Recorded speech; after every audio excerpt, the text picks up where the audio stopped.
Es un salmo muy interesante porque encontramos en él tres atributos que son única y exclusivamente de Dios. No son atributos ni características del ser humano.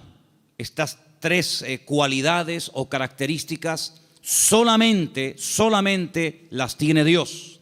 Y en este Salmo 139 aparecen estas tres. Hay salmos que aparece una, en otros salmos aparecen dos, pero en este casualmente, el Salmo 139, podemos encontrar la omnisciencia de Dios. Es decir, Dios todo lo sabe, todo lo conoce, pasado, presente, futuro, Dios lo sabe perfectamente.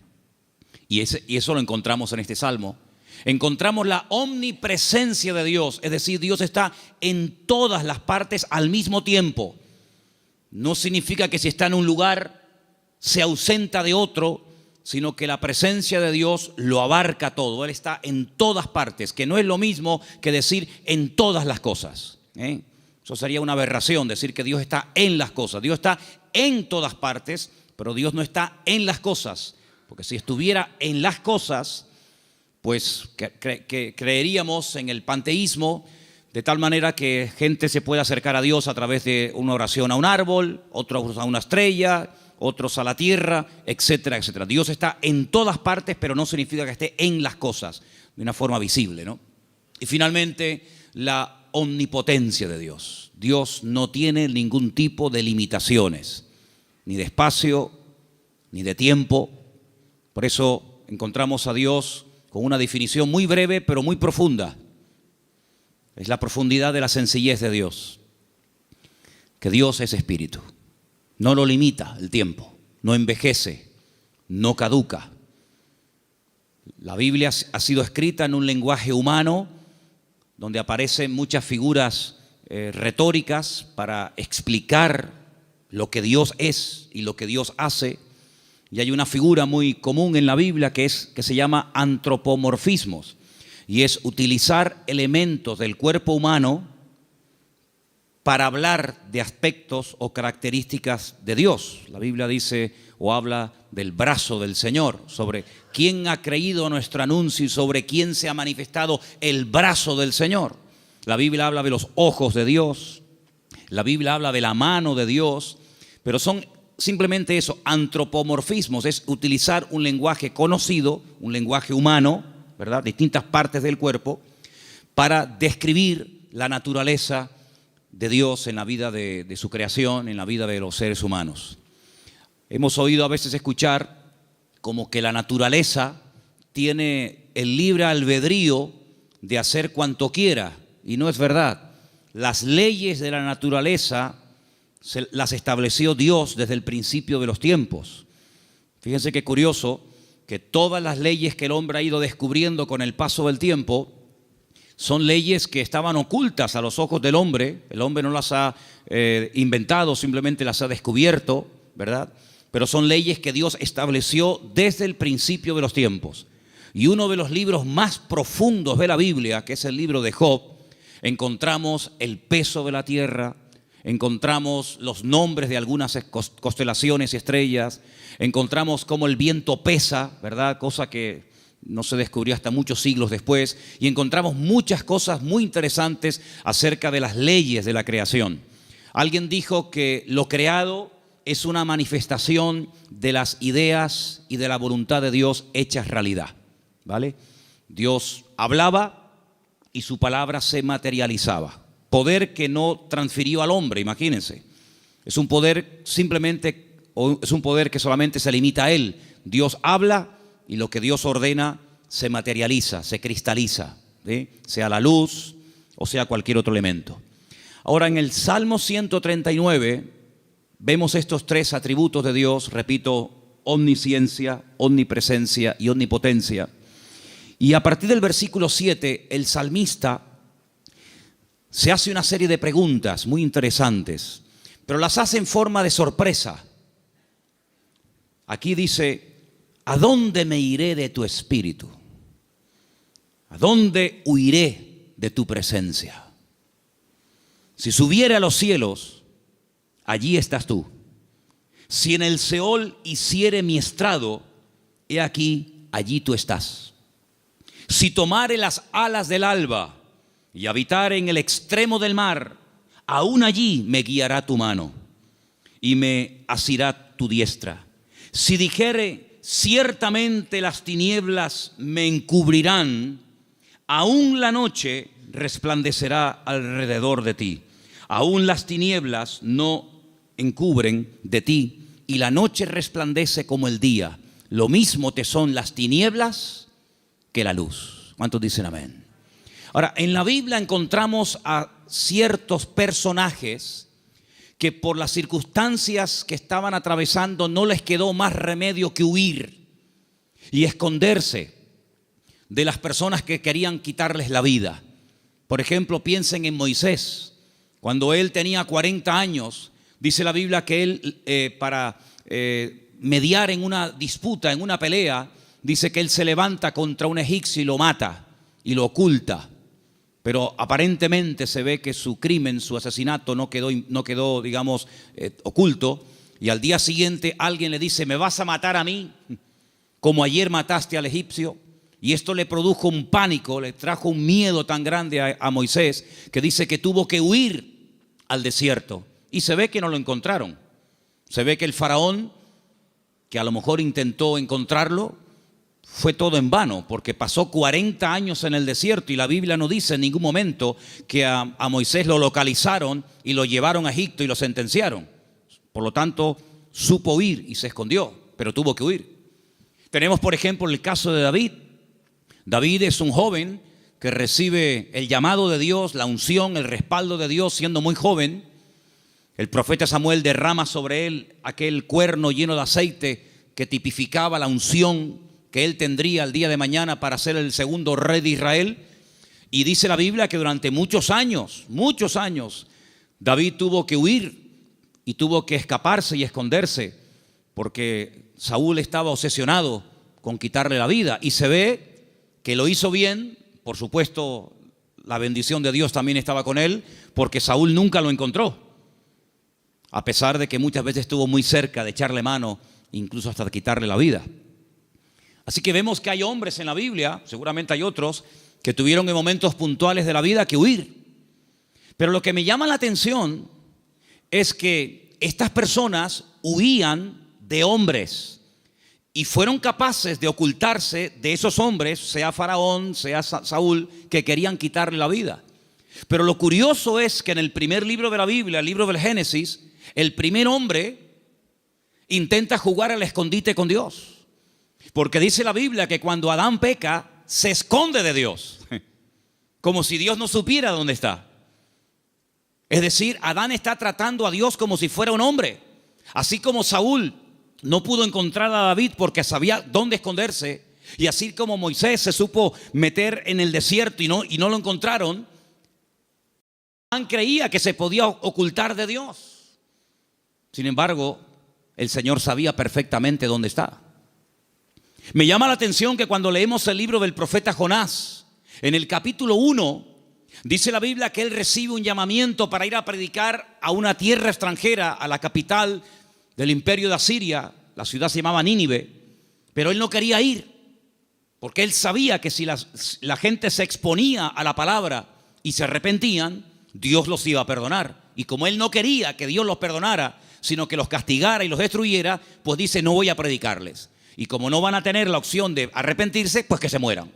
Y entonces dice que desciende a una ciudad que en la Biblia se llama Jope, pero que en la actualidad se llama Jaffa, y dice que toma un barco para huir de la presencia del Señor. Bueno, hay un momento en el que los marineros le preguntan, ¿qué haces aquí? ¿Cuál es tu nacionalidad? Y dice que los marineros se dieron cuenta de que él intentaba huir de la presencia del Señor. ¿Eso qué significa? Bueno, en ese momento y hasta siglos más tarde, se creía que Dios donde estaba y donde Dios vivía y moraba era en Jerusalén, en el templo que estaba en el monte Moriah. Y cuanto más lejos me alejara de Jerusalén, y si encima me monto en un barco y me voy mar adentro, pues es como que la presencia de Dios la dejo atrás y Dios pues no me encuentra. Yo estaba leyendo hoy justamente el libro de Jonás y hay una canción que nosotros cantamos en la iglesia, parte del Salmo 118, que dice: desde la angustia invoqué al Eterno y Él me oyó. Y en la oración que Jonás hace desde el vientre del gran pez, pues dice la Biblia que él dice: desde la angustia invoqué al Eterno y Él me respondió. Así que el Salmo 118 Jonás lo sabía perfectamente, pero el 139 se ve que se olvidó. Porque el 139 el salmista dice: ¿a dónde me voy a esconder? ¿A dónde voy a huir de tu presencia? Vaya a donde vaya, sea hacia arriba, sea hacia abajo, sea a la izquierda o sea a la derecha, nunca podré huir de tu presencia, porque él tenía bien claro el concepto de la omnipresencia del Señor. ¿Cuántos dicen amén? Ahora, esta gente huía en el sentido negativo, pero hermanos, esto nos tiene que producir un gozo y una alegría a todos y a cada uno de nosotros enorme, inmensa. ¿Sabéis por qué? Porque vayamos a donde vayamos, no importa las circunstancias en las que nos encontremos, la presencia del Señor siempre, siempre estará a nuestro lado. ¿Cuántos dicen amén? No importa si te encuentras en una cárcel, allí el Señor sabe que estás. ¿O acaso nos hemos olvidado de que una noche bien tarde Pablo y Silas cantaban, los presos les oían, pero no solamente los presos les oían, sino que el Señor en el cielo también les oía, y dice que los liberó de una forma tremenda? ¿Cuántos dicen amén?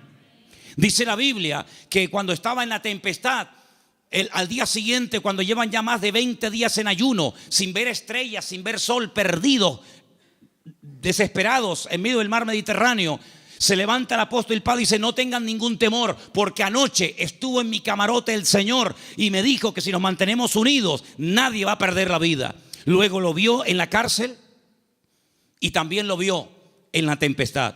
Pero también se acordó de que en el desierto había un viejito llamado Moisés, que hacía 40 años que había huido de Egipto, y el Señor lo encontró. Y el Señor sabía que en aquel pozo, aunque los hermanos se tapaban los oídos y no querían oír los gemidos y los gritos de José, la Biblia nos enseña que el Señor siempre estuvo con José en el pozo y posteriormente en la cárcel. No hay ni un solo lugar donde nosotros vayamos en esta vida donde el Señor no esté a nuestro lado, sino que incluso hay una promesa del Señor que nos dice: he aquí yo estoy con vosotros todos los días hasta el fin del mundo. Hoy estaba analizando, estaba echándome un rato la siesta y de repente ¡pum!, me desperté como un resorte y me fui a mi oficina y empecé a escribir todo lo que me venía a la cabeza. Y fíjate, me venía a la cabeza cuando Elías, huyendo, otro que huye también, en este caso no de un rey, no de un faraón, sino de una mujer llamada Jezabel, la reina perversa, esposa de Acab, que quiere matarlo. Dice que salió corriendo, huyendo para que Jezabel no pudiera matarlo. Y dice que se mete dentro de una cueva. Y entonces dice que de repente se produce un terremoto tremendo, tremendo, a tal punto que dice que las rocas se parten por la mitad. Pero dice, Dios no estaba en ese terremoto. Más adelante dice que viene un viento huracanado espectacular, tremendo, que lo arranca todo. Y dice, pero Dios no estaba allí tampoco. Y al final, después de muchos, cosas de la naturaleza, dice que viene un viento apacible. Y él reconoce que en esa calma y en esa quietud estaba el Señor. Y me venía a la mente el capítulo 37 de Ezequiel, cuando dice que el Señor le permite ver un valle lleno de huesos secos en gran manera. Y dice que no se levantaban ni producían ningún temor porque no estaba el Espíritu de Dios dentro de ellos. Si como la Biblia dedica tiempo a decir dónde Dios no está, pero también la Biblia dice dónde Dios sí está. Por ejemplo, también apuntaba todas las veces que ocurren tragedias y desgracias en la vida. A continuación añade la Escritura y dice, pero el Señor estaba con José. ¡Qué maravilla! Hermanos, saber que nuestro Dios está con nosotros todos los días, ¿no te produce una alegría y una tranquilidad de saber que pase lo que pase y venga lo que venga y digan lo que digan, nuestro Dios está con nosotros porque es omnipresente? No hay que ir a un lugar específico a visitarlo. como durante siglos y generaciones tenían que hacer las 12 tribus de Israel, que 3 veces al año tenían que viajar cientos o miles de kilómetros para ir a Jerusalén a visitar y a celebrar la fiesta del Eterno, sino que el Señor ha prometido estar con nosotros en cualquier momento, en cualquier lugar, no importa si somos jóvenes, adolescentes, niños o ancianos, no importa si estamos en la iglesia, en la casa, en el trabajo, en un barco, en un avión, en un submarino, no importa. La presencia del Señor siempre estará a nuestro lado, y eso significa que la protección del Señor siempre estará con nosotros. Esa es la primera verdad que quiero compartir con ustedes en esta tarde.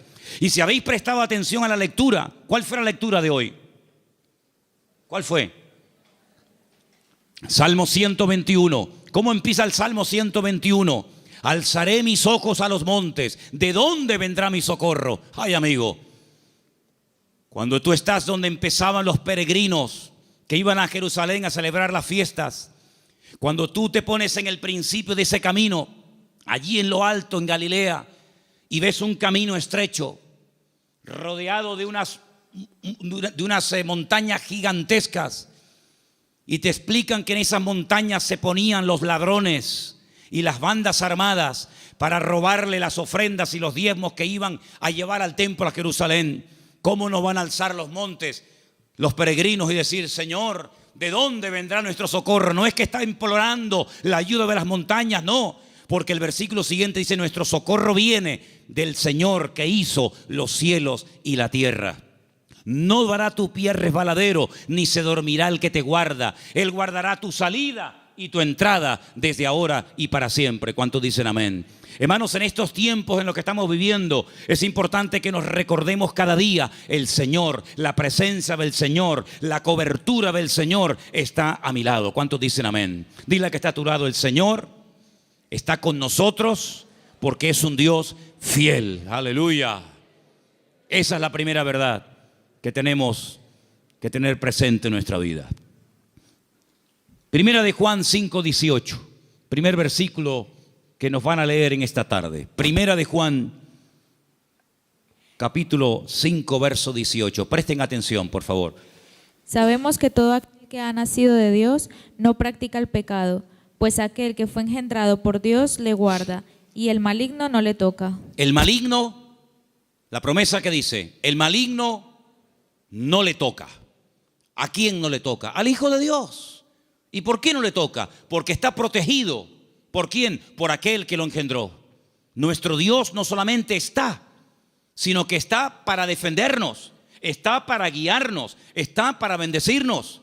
No está dormido y hay que despertarlo, como en algún momento el profeta Elías les decía a los profetas de Baal: griten, griten, levanten la voz. Tal vez vuestro Dios está de camino, o está dormido, o cansado, se ha ido de viaje. Sino que nuestro Dios está a nuestro lado, pero no de una forma pasiva, indiferente, sino que está a nuestro lado para pelear nuestras batallas y defendernos. ¿Cuántas veces hemos mencionado el pasaje de cuando el profeta Eliseo, no Elías, Eliseo, se encuentra rodeado de enemigos y su criado Giesi se lo comenta y le dice: estamos rodeados, nos van a matar? Y el profeta Eliseo ora para que el Señor le abra los ojos espirituales a su criado incrédulo Giesi, porque le dice: más son los que están con nosotros que los que vienen contra nosotros. Y entonces él pudo ver por los ojos de la fe cómo la presencia del Señor estaba alrededor de aquella casa, y aquellos que venían a matarlos al final quedan ciegos y ellos los tienen que guiar hasta salir de la ciudad. Hermanos, ese es nuestro Dios, un Dios que ha prometido estar con nosotros todos los días. Estemos también nosotros con Él todos los días. ¿Cuántos dicen amén? Segunda y gran verdad que quiero compartir en esta tarde: el poder inmenso, ilimitado del nombre del Señor Jesucristo. Marcos capítulo 16, versículo 17 al 18. Presten atención, por favor. Y estas señales seguirán a los que creen. En mi nombre echarán fuera demonios, hablarán nuevas lenguas, tomarán en las manos serpientes, y si bebieren cosa mortífera no les hará daño. Sobre los enfermos pondrán sus manos y sanarán. Todo cuanto se menciona ahí con una connotación milagrosa: echar fuera demonios, hablar lenguas, orar por los enfermos, etcétera, etcétera, todo va precedido por el nombre de Cristo, en mi nombre, en mi nombre, en mi nombre. El Señor Jesucristo nos enseña en la palabra que cuando oramos los creyentes, tenemos que orar en su nombre. Firme la oración. No oramos en nuestro nombre. No nos acercamos a Dios con nuestros méritos, sino que oramos en el nombre del Señor Jesucristo. Y en el libro de Filipenses, el capítulo 2, nos da una pincelada, una explicación del poder tremendo de ese nombre. Presten atención. Después de humillarse, después de despojarse de toda su gloria y dignidad, después de haberse hecho siervo y estando en la condición de hombre, se humilla hasta lo sumo y muere de una forma terrible como era la muerte de cruz, y haciéndose obediente hasta la muerte. A continuación de eso dice: por lo cual Dios lo exaltó hasta lo sumo, a lo máximo, y le dio un nombre sobre todo nombre. Y ahora escucha versículo 10: para que en el nombre de Jesús se doble toda rodilla de los que están en los cielos, en la tierra y debajo de la tierra, y toda lengua confiese que Jesucristo es el Señor, para gloria de Dios Padre. El poder del nombre de Cristo, no somos conscientes de lo poderoso que es mencionar ese nombre. Los demonios huyen y tiemblan cuando se menciona el nombre de Jesucristo. Es un nombre de poder, es un nombre de autoridad. No hay nada ni nadie que se resista al poder del nombre de Cristo. Una vez escuché a un predicador que vino a Las Palmas hace muchos años. Había sido misionero en África. Y un día no se le ocurre otra cosa más que ir a una tribu de caníbales.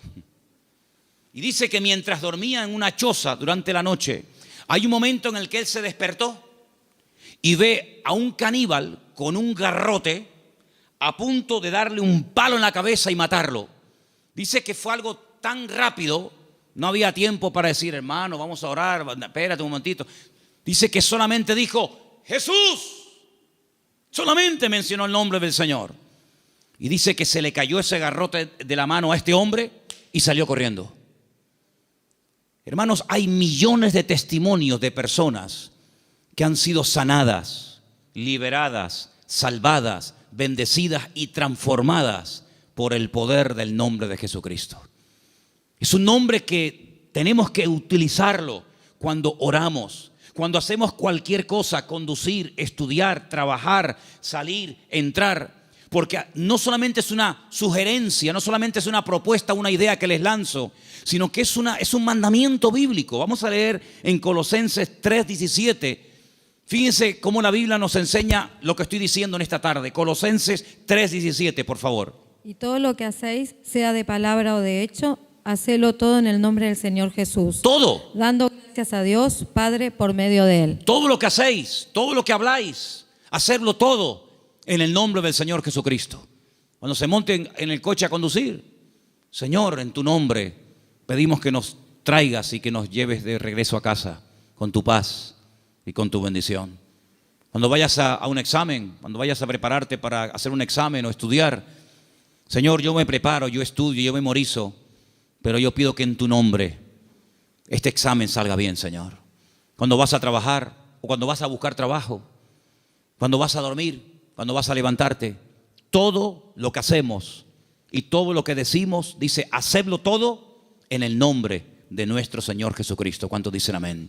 Y vas a ver cambios, vas a ver algo diferente en tu vida, porque ese nombre es un regalo, permítame la palabra, que Dios le ha dado al creyente, a sus hijos, a su pueblo, a su iglesia, para que lo use. El Señor Jesucristo le dijo un día a sus discípulos: no habéis recibido nada porque no os habéis atrevido a orar en mi nombre, pero a partir de ahora todo lo que pidáis en mi nombre os lo daré, para que mi Padre sea glorificada en esa petición. ¿Cuántos dicen amén? Así que esta es la segunda verdad que tenemos que interiorizar en nuestra vida. Tenemos un nombre, hermanos, un nombre de autoridad en el cielo, en la tierra donde vivimos ahora mismo y aún debajo de la tierra. Un nombre que no tiene limitaciones de ningún tipo. Pues vamos a usarlo, porque la Biblia dice que es el regalo del Padre al Hijo, un nombre que es sobre todo nombre, para que en ese nombre se doble toda rodilla de los que están arriba en el cielo, en la tierra y aún debajo de la tierra, y toda lengua confiese que Jesucristo es el Señor, para gloria de Dios Padre. Dice también en un versículo que vamos a leer a continuación, en Proverbios 18:10, nos pone un ejemplo gráfico de la protección que proporciona el nombre del Señor, el nombre de Dios. Proverbios 18:10, por favor. Torre fuerte es el nombre del Señor. A él correrá el justo y será levantado. Torre fuerte es el nombre de nuestro Señor, y a él correrá el justo y será levantado. Leía en el día de ayer una historia cuando un tal Abimelech quiere matar a un montón de gente y dice que se dirige a la ciudad donde están las personas que él en un principio quiere aniquilarlas. Esto lo pueden ver en el capítulo 9 del libro de Jueces.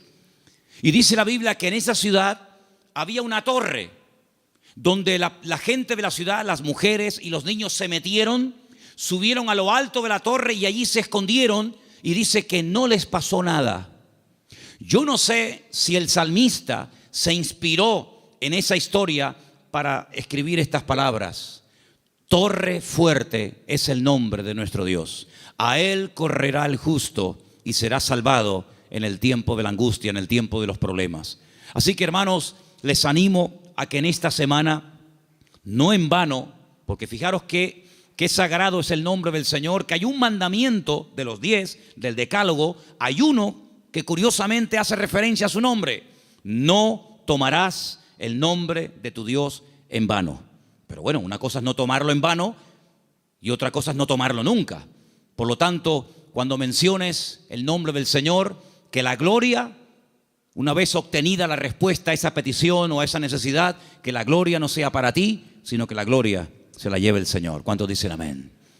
Hay también una tercera verdad que quiero compartir esta tarde. Y para los que no estuvieron, el otro día aquí en la iglesia, el día jueves, en la carta de Pablo a Tito, una carta pequeñita que está por ahí por el Nuevo Testamento, ustedes la tienen también, no les quepa la menor duda. El apóstol Pablo deja a Tito en la isla de Creta para que impida que se mezclen o que se metan en la iglesia falsas enseñanzas, falsas doctrinas, etc.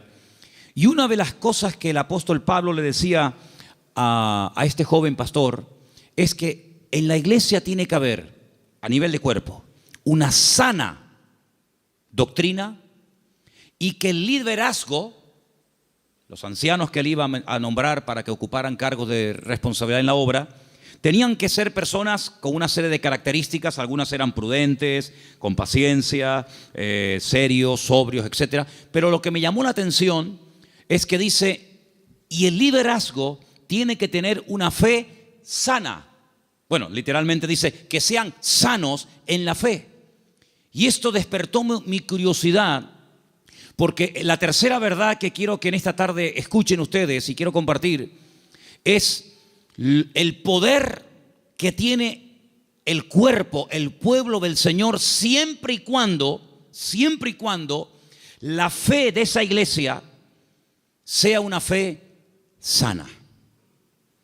Y algunos dirán, pero ¿cómo que una fe sana? ¿Es que acaso hay una fe que no es sana? Pues sí. La fe a veces se puede enfermar.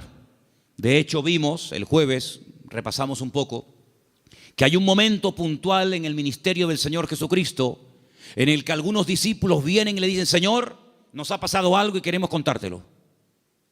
Hemos entrado a una ciudad y no nos han querido recibir. No han sido hospitalarios, han sido fríos. Incluso nos han pedido que nos marchemos de la ciudad, que no quieren saber nada de ti, de tu ministerio ni de tus palabras. Y le dicen ellos al Señor, y uno de ellos era nada más y nada menos que Juan. ¿Quién lo diría? Señor, ¿quieres que oremos para que caiga fuego del cielo y los destruya a todos? Oye, qué fe, ¿eh? Ellos creían que si oraban y que cayera fuego del cielo, el Señor respondería a sus oraciones. Pero el Señor dice, alto. No. ese espíritu no es el que debe de caracterizar a un discípulo mío. La fe no es para destruir, la fe es para edificar. Si en todo lugar donde no nos escuchan vamos a pedir fuego, vamos a prenderle fuego a todo el país. Y una vez dije, ¿por qué se creen ustedes que el Señor se llevó al profeta Elías? Porque como siguiera como seguía, le iba a prender fuego a todo el país. El único que iba a quedar con vida era él. Pero saben, hermanos, esa es una fe distorsionada. Es una fe mal encaminada. Es una fe que, como una especie de lámpara de Aladino, te crees que todo lo que pides tienes que recibirlo. Y no está basada en la razón, no está basada en la palabra, en el sentido común, sino está basada en una emoción, en un rechazo que sientes hacia una gente que no te ha querido escuchar.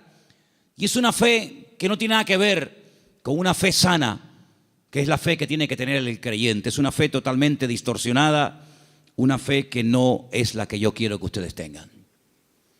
Luego Pablo también hablaba de que había gente que tenía fe fingida. Fe fingida. Y Pablo dice a Timoteo, yo doy gracias a Dios que la fe que tú tienes no es fingida. Porque la fe que tú tienes primeramente la tuvo tu abuela y después se la traspasó a tu madre y ahora la tienes tú.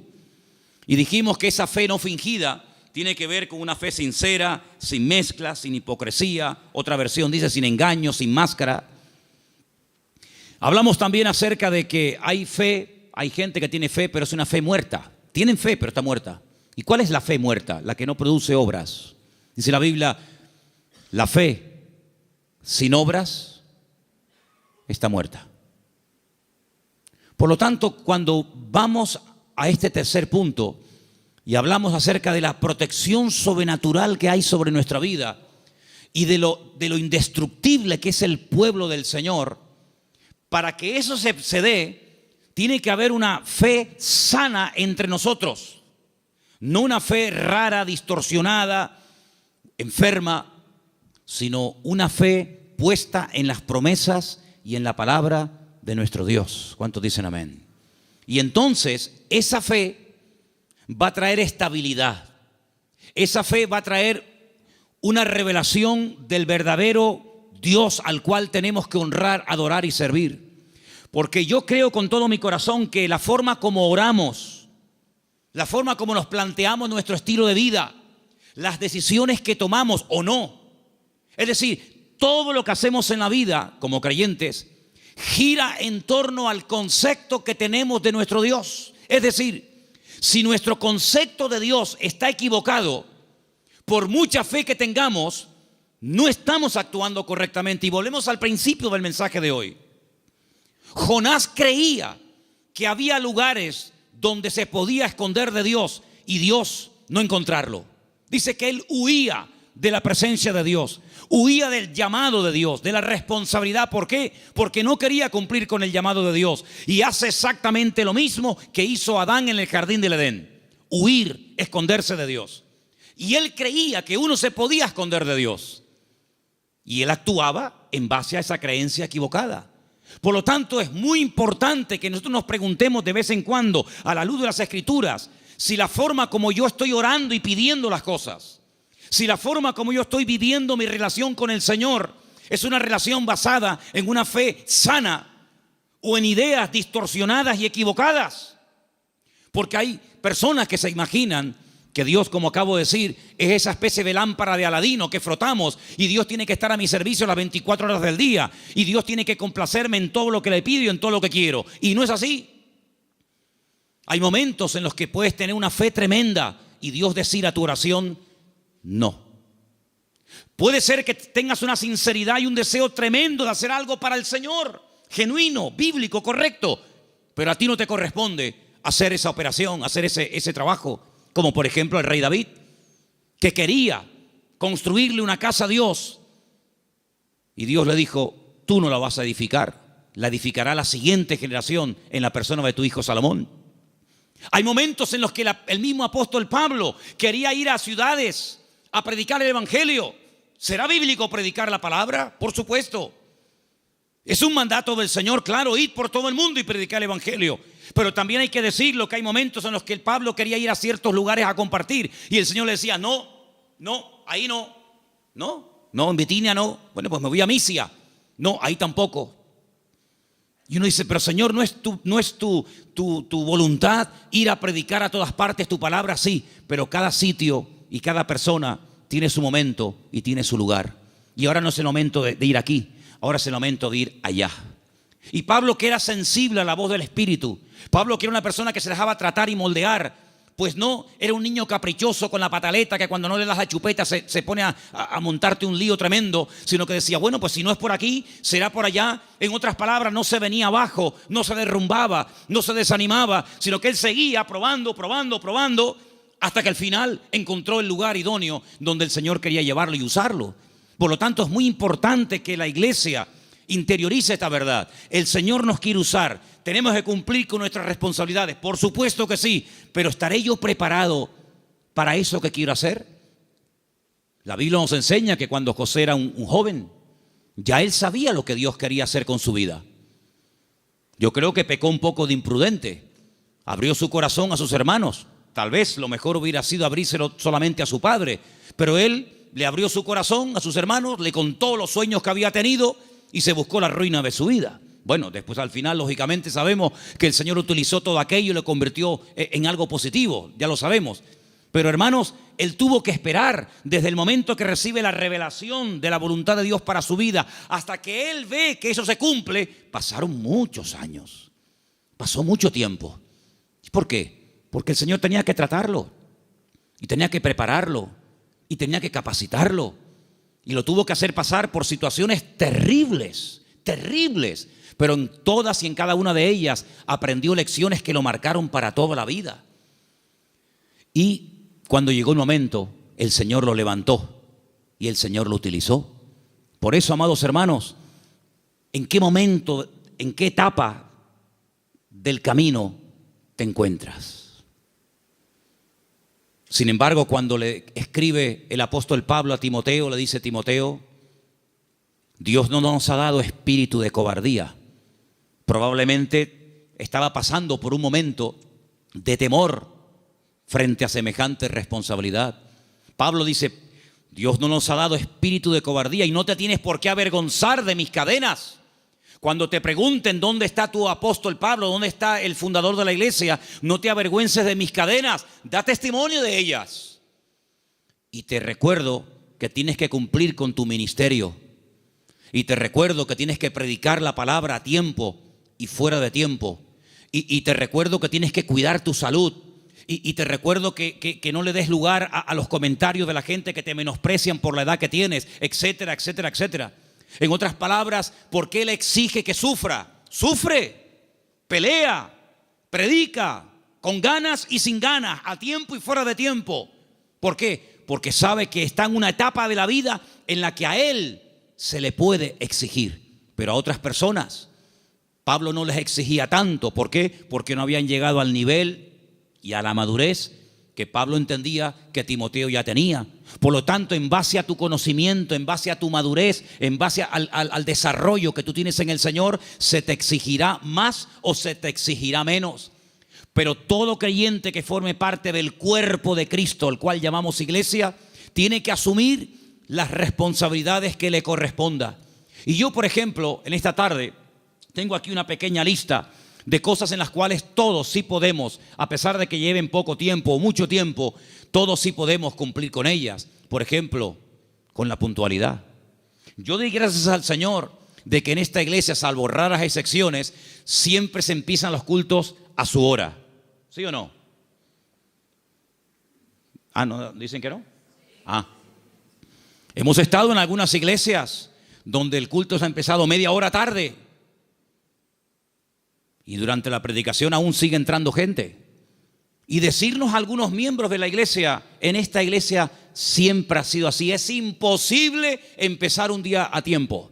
Bueno, yo doy gracias al Señor de que por lo menos en eso no somos malos, ¿no? Sino que generalmente solemos ser puntuales. Cuando se propone o se expone a la congregación un proyecto, una idea o algo, generalmente un altísimo porcentaje de la congregación responde apoyando pues dicha actividad o proyecto o lo que sea. En otras palabras, hermanos, la iglesia va a crecer en la medida en la que tú crezcas. La iglesia, cuando hablamos de iglesia, ¿qué es la iglesia? La iglesia eres tú, y tú, y tú, y cada uno de nosotros. Y la iglesia, ese concepto a veces tan abstracto, como dice ¿la iglesia qué es? Pues la iglesia eres tú. La iglesia tendrá la madurez de todos y cada uno de nosotros. Pero esa madurez, ¿dónde la aprendemos? ¿Aquí o ya venimos con ella de casa? Después del culto hoy, queremos reunirnos unos poquitos minutos con los padres de los chicos que en este momento, ahora mismo, están en la escuela dominical. ¿Por qué? Porque una de las cosas que tenemos que entender es que la iglesia, por ejemplo, en los domingos, la escuela dominical, es un refuerzo a lo que teóricamente los niños ya aprenden de sus respectivos padres en el hogar. ¿Cuántos dicen amén? Es decir, si ustedes no oran a la hora de la comida, difícilmente, por más que se lo enseñen ahora mismo las hermanas que están allí con esos niños, que hay que orar dándole gracias al Señor por la comida que entra por nuestra boca, si después durante la semana, que es muy larga, hasta el próximo domingo, no ven a papá y no ven a mamá orando un momentito, dándole gracias al Señor por los alimentos, pues le vamos a hacer al niño, perdonen la palabra, un cacao, porque le estamos enseñando algo en la iglesia que luego ustedes no lo apoyan. Es decir, que lo que aprendan aquí, luego vean la práctica en el hogar. ¿Cuántos dicen amén? Si, por ejemplo, un niño un día en una escuela dominical tiene una clase donde, por ejemplo, no sé, se le habla del perdón, pues que cuando lleguen momentos puntuales, pues que el niño vea que en casa la asignatura del perdón se aprueba con sobresaliente y no siempre con suspenso. Y simplemente quiero ponerles un ejemplo. Porque la tercera verdad que estoy tratando de compartir esta tarde es la importancia de la iglesia en el mundo y cómo la iglesia es indestructible siempre y cuando cumpla con los requisitos bíblicos establecidos por el Señor en su palabra. ¿Dónde aprendió José a perdonar, a reconciliarse, a llevarse bien con otras personas? ¿Dónde lo aprendió? ¿En Egipto? ¿En Egipto lo aprendió? No, lo aprendió en el hogar, lo aprendió en casa. Yo no sé, supongo que sí, ya es especular. Si algún día Jacob, que era su padre, explicó en casa el motivo por el cual se iban de un país a otro. Me imagino que sí. Yo me imagino que un día Jacob habrá juntado a Raquel, a Lea, a sus hijos y les habrá dicho: chicos, nuestro tiempo se ha terminado con el tío Labán. Volvemos a Canaán. Y quiero contarles algo. Hace 22 años salí de mi tierra y ahora volvemos. Pero hay una pequeña cosa que tengo que comentarles. Yo no vine aquí porque quería en el fondo venir. Yo vine aquí casi forzado por las circunstancias. Vine aquí porque el tío Esaú, vuestro tío, mi hermano, me quería matar. Y ahora volvemos y no sé lo que nos vamos a encontrar. La Biblia dice que él toma una serie de medidas muy particulares, por cierto. Fue haciendo diferentes grupos a las que menos amaba o con las que menos tenía, no sé, feeling, las fue poniendo por delante y él lógicamente se quedó atrás, con la que él realmente quería y con sus hijos. Y le llega la noticia de que el tío Esaú viene con 400 hombres armados hasta los dientes. Y entonces él se va a la montaña a orar y es allí cuando tiene un encuentro con el Señor que lo cambió para toda la vida. Y es allí donde pelea con un ángel, y dice la Biblia que allí donde Dios le cambia el nombre de Jacob por Israel. Y al día siguiente llegó el momento de la verdad, amigo. Llegó el momento de a ver qué pasa. O se acaba todo o empieza todo. Y allí se va José con su padre, con sus hermanos. Y allí dice la Biblia que Jacob y Esaú se abrazaron, se perdonaron, se reconciliaron y todo se solucionó. Y allí estaba José. La primera vez en su vida que veía al tito Esaú. La primera vez en su vida que veía algo tan impactante que sin lugar a dudas lo marcó. Porque esa reconciliación entre el tío y su papá lo marcó de tal manera que años más tarde, cuando él es vendido por sus propios hermanos, cuando él se da a conocer a ellos y les revela su identidad y les dice: yo soy José, no tiene ni la más mínima gota de rencor, de remordimiento en su corazón, porque él aprendió de una forma objetiva lo que era el perdón y la reconciliación en su familia. ¿Y qué es lo que hace? Él después proyecta en los demás lo que en el hogar aprendió de una forma práctica. Por eso, amados hermanos, es muy importante que lo que ustedes aprenden en los cultos, lo que los niños aprenden en la escuela dominical, luego durante la semana, se van a presentar muchas oportunidades para orar, para pedir perdón, para saber cómo reaccionar ante una situación. Y entonces ahí donde tenemos que trabajar en equipo. Porque la iglesia que entiende que no somos solamente iglesia cuando nos reunimos aquí en Garcilaso de la Vega, número 13, y cuando apagamos la luz y arrancamos los coches y cada uno se va a su casa, dejamos de ser iglesia. No, seguimos siendo iglesia. Seguimos siendo iglesia. No en un lugar físico como este. La iglesia ahora se divide para multiplicar.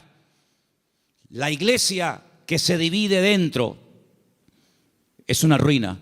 Pero la iglesia que fuera, cuando termina el culto, se divide y se lleva la bendición de Dios, se divide, entre comillas, para después multiplicar y para extender la luz del evangelio fuera. ¿Cuántos dicen amén? Por eso es muy importante que nosotros nos preguntemos y nos analicemos de vez en cuando cómo va el nivel de nuestra fe.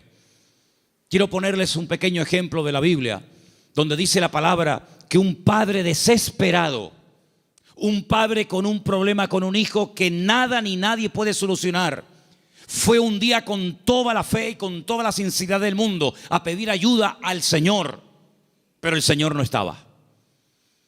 La Biblia dice que el Señor había pasado la noche en oración con 3 de sus discípulos en la montaña. Pero bueno, ya que estoy aquí, aprovecho para que por lo menos los discípulos del maestro oren por mi hijo. Y fue un fracaso. No resultó. La palabra dice que cuando el Señor baja de la montaña, este padre va al Señor por fin y le dice: he traído mi hijo a tus discípulos y no han podido hacer absolutamente nada. Si tú puedes hacer algo. Increíble. Y el Señor le dice: si tú puedes creer más bien. Y es cuando pide ayuda: Señor, ayuda a mi incredulidad. Menguó en la fe. En unas horas la fe pasó de creer que mi hijo tiene remedio a decir: si puedes hacer algo.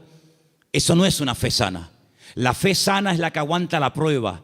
La fe sana es la que se extiende. La fe sana es la que sabe reaccionar cuando dice el Señor no. Porque cuando dice el Señor sí, la fe se amolda y se adapta muy bien. Pero cuando el Señor dice no, es donde verdaderamente se prueba la fe. Por eso dije el jueves, y quiero volver a repetirlo porque para mí fue algo muy importante, y es que una fe que no va acompañada de paciencia se convierte en tormento. Por eso hay gente que dice: yo he orado, y como tú dices, Manolo, en el nombre de Cristo, y tengo fe, y lo creo, y además creo que es bíblico lo que estoy pidiendo, pero Dios no me responde. Pero es que la fe sin paciencia se puede llegar a convertir en un tormento. Por eso una fe sana es la fe que va acompañada de paciencia. Y de ahí que el salmista diga, y volvemos a mensajes de la semana pasada: encomienda al Señor tu camino, confía en Él y Él hará cuando lo crea oportuno. ¿Cuántos dicen amén? Por eso la iglesia, claro que es indestructible. Hay promesas que las puertas del infierno no prevalecerán contra el pueblo de Dios. Pero siempre y cuando el pueblo de Dios se mantenga alineado y siempre y cuando el pueblo del Señor tenga ese mismo sentir. Permítame llevarles al libro de Filipenses, por favor.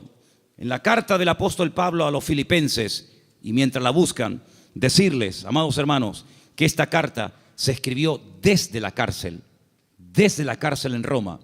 En el capítulo 4 de la carta de Pablo a los Filipenses, ustedes van a encontrar que el apóstol Pablo está hablando de gozo, de regocijarse. Y uno dice: pero ¿cómo es posible que en semejantes circunstancias el apóstol Pablo escriba una carta cuya palabra más repetitiva es la palabra gozo y alegría? Bueno, pues porque el gozo del creyente, la estabilidad del creyente, no depende de si está en libertad o privado de libertad, sino depende de una fe sana depositada en los brazos del Señor.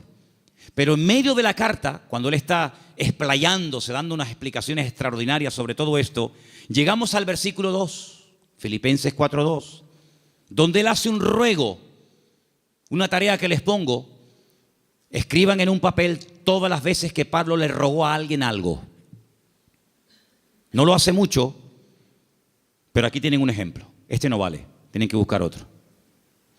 Le ruega a Evodia y Asíntique, que sean ¿qué?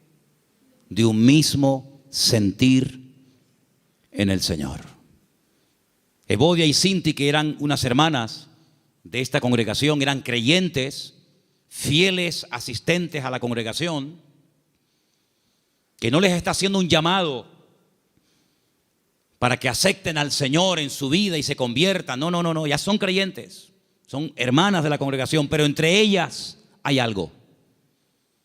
No son de un mismo sentir. Algo pasó entre estas hermanas que a Pablo le perturba. Y Pablo hay un momento en el que hace un paréntesis en el desarrollo del tema de la carta de Filipenses y dice: ruego a Evodia y a Síntique que sean de un mismo sentir en el Señor. Porque una iglesia, como un matrimonio que tiene un mismo sentir, es algo indestructible. ¿Cuántos dicen amén? Pero una iglesia donde uno dice arriba y otro dice abajo, uno dice a un lado y otro dice a otro, donde uno dice no, oremos, otro, no, ayunemos, no, discipulemos, no, evangelicemos, salgamos, no, quedémonos. Difícilmente esa iglesia puede ser una iglesia bendecida y una iglesia que impacte a la gente que lo rodea. Pero cuando hay un mismo sentir en el Señor, cuando el capitán de la nave es el Espíritu de Dios y la cabeza de la iglesia es el Señor Jesucristo, esa iglesia puede avanzar, esa iglesia puede ser una bendición y esa iglesia es un botón, un punto de referencia en el mundo espiritual de algo que el Señor está haciendo en este lugar. Porque permítame decirle que una de las grandes enseñanzas del apóstol Pablo, y esto tiene una profundidad tremenda, inmensa, es que dice que la iglesia no solamente puede tener un impacto a nivel de sociedad, como evidentemente lo tiene con los vecinos, con los familiares, con los que vienen, etcétera, sino que dice el apóstol Pablo, es una enseñanza muy profunda que comparte con los efesios, es que la iglesia, según cómo se comporte, según cómo actúen sus miembros, según cómo se relacionen unos con otros, tiene también un impacto en el mundo espiritual, ante los principados y ante las potestades. Y uno dice, pero ¿cómo puede ser eso? Claro que sí. La iglesia puede llegar a ser un freno. La iglesia puede llegar a ser una luz. La iglesia puede incluso impedirle al enemigo que campe a sus anchas y que haga lo que le dé la gana. Porque la iglesia es un freno en el mundo espiritual que el diablo reconoce perfectamente. ¿O se creen ustedes que el diablo no sabe que tú eres un hijo de Dios? ¿Se creen ustedes que el diablo no nos ve a nosotros? ¿Se creen ustedes que los demonios no nos observan cada día cómo hablamos, cómo oramos o cómo no oramos, cómo entramos, cómo salimos? Claro que lo ven. Había una vez unos jóvenes que querían echar fuera un demonio de un hombre y cuando fueron a orar por él no se les ocurre otra cosa. Qué listos y qué tontos al mismo tiempo. Querían echar fuera los demonios en el nombre del Cristo que predica Pablo.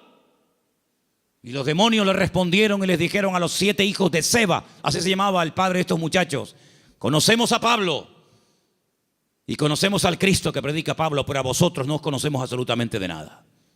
Así que el diablo sabe dónde vivimos, sabe nuestra identidad, sabe nuestro nivel de madurez, sabe nuestro nivel de santidad con el Señor, sabe hasta dónde puede llegar, porque como dije al principio, hay una protección, una cobertura sobrenatural 24 horas al día sobre la vida de la iglesia, sobre la vida de cada uno de sus hijos.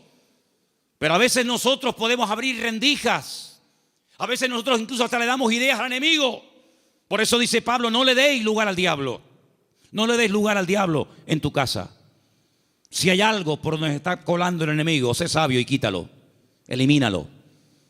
Si hay algo en tu vida que produce que entres en un picado, en un enfriamiento, en un apartamiento de la palabra y del Señor, aléjalo de tu vida.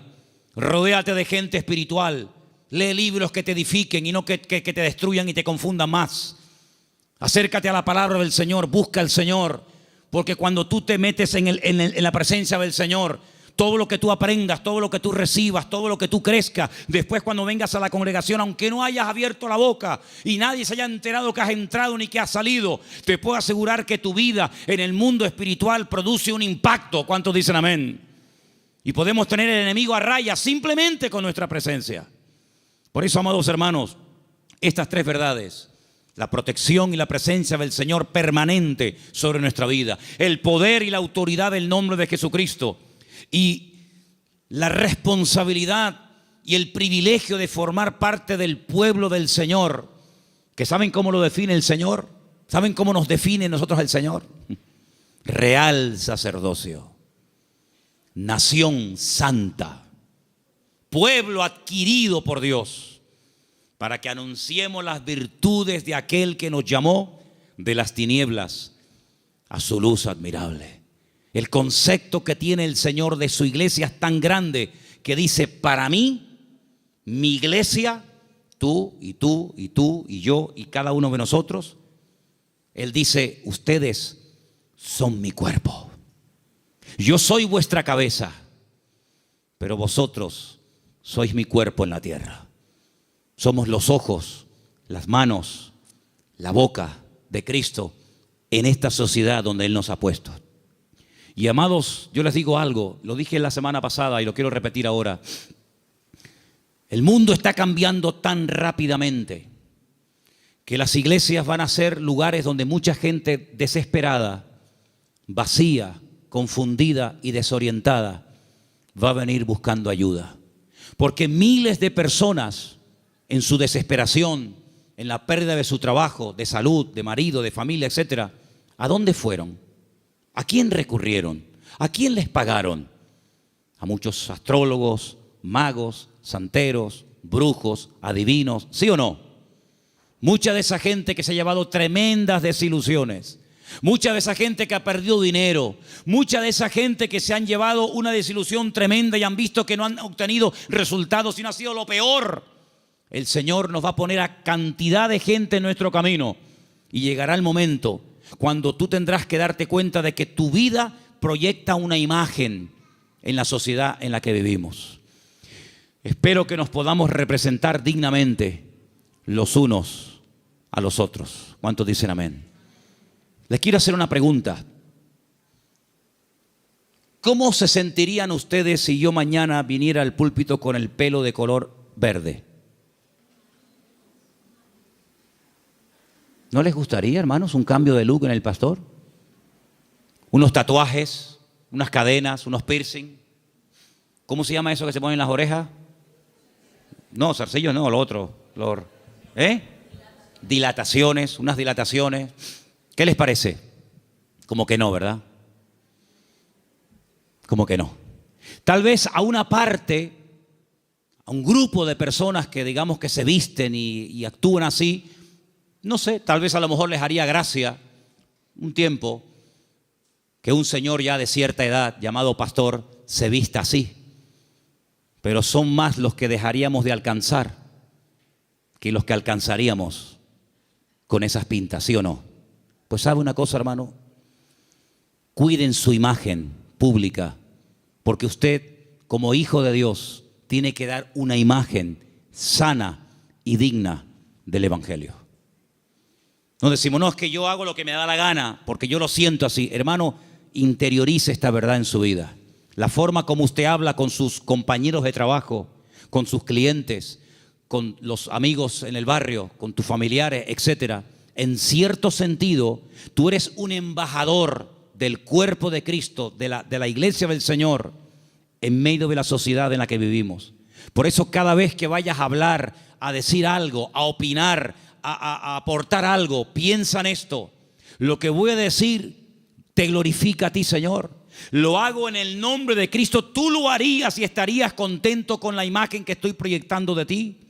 Estas verdades tienen que calar hondo en nuestra vida y tenemos que ser responsables, no solamente ante Dios, sino asumir